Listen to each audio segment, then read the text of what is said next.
ঐতিহ্যবাহী এক জনপদ যশোর। কৃষি, অর্থনীতি আর সংস্কৃতির ক্ষেত্রে যার রয়েছে নিজস্ব পরিচিতি।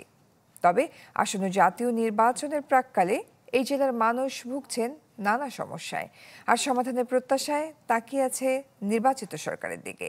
যশোর থেকে তহিদুর রহমানকে সাথে নিয়ে আরও জানাচ্ছেন স্বপ্নিল শাহরিয়ার শিশির। ক্যামেরায় ছিলেন জাহাঙ্গীর আলম রতন। 2010 সালে যাত্রা শুরু করে যশোর মেডিকেল কলেজ। এরপর এক যুগের বেশি সময় পেরিয়ে গেলেও সেখানে হয়নি হাসপাতাল। মেডিকেল কলেজের শিক্ষার্থীদের শিক্ষা কার্যক্রমের জন্য যেতে হয় প্রায় 5.5 কিলোমিটার দূরে যশোর জেনারেল হাসপাতালে। রাজনৈতিক পট পরিবর্তনের পর কলেজ প্রাঙ্গণে হাসপাতাল নির্মাণ শুরু হলেও রয়েছে ধীরগতির অভিযোগ। শিক্ষার্থী এবং স্থানীয় ভোটাররা বলছেন, দ্রুত হাসপাতাল নির্মিত হলে উপকৃত হবেন শিক্ষক শিক্ষার্থী, চিকিৎসা সেবা পাবেন যশোর এবং আশপাশের জেলার মানুষ।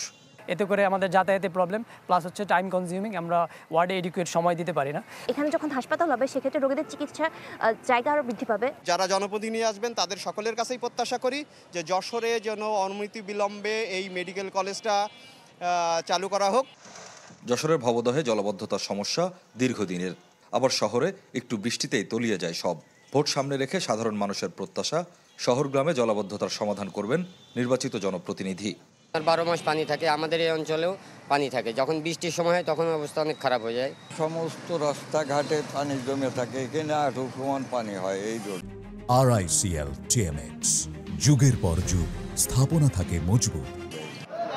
সন্ত্রাস মাদকের বিস্তার ঠেকিয়ে নিরাপদ জনপদের প্রত্যাশা ভোটারদের। বেনাপোল স্থলবন্দরের আধুনিকায়ন ও সেবার মান বৃদ্ধি এবং যশোরের ফুলসবজি নিয়ে বিশেষ পরিকল্পনার দাবি তাদের।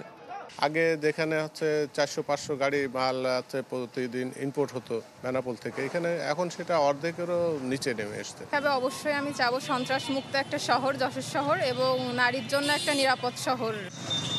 নির্বাচিত হলে জনগণের এসব দাবিকে গুরুত্ব দিয়ে কাজ করার প্রতিশ্রুতি বিভিন্ন দলের প্রার্থীদের। আমাদের প্রথম যেটা লক্ষ্য আছে যশোরে একটা পূর্ণাঙ্গ মেডিকেল কলেজ হাসপাতাল তৈরি করা।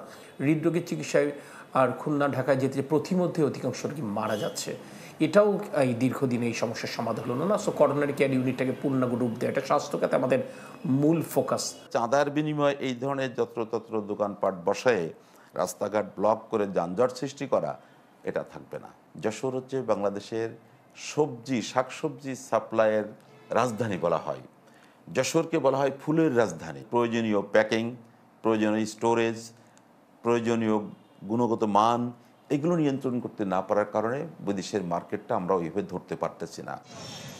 যশোরে কৃষি বিশ্ববিদ্যালয় এবং বিমানবন্দরের মান উন্নয়নের দাবিও জানান ভোটাররা। যশোরের ভোটারদের দুর্ভোগের তালিকা দীর্ঘ থাকলেও আগামী নির্বাচনের মাধ্যমে কাঙ্ক্ষিত পরিবর্তন প্রত্যাশা করছেন তারা। সমস্যাগুলোর স্থায়ী এবং কার্যকর সমাধান দিতে পারেন এমন নেতৃত্বকেই বেছে নিতে তারা প্রস্তুত। স্বপ্নিল শাহরিয়ার শিশির, চ্যানেল 24, যশোর।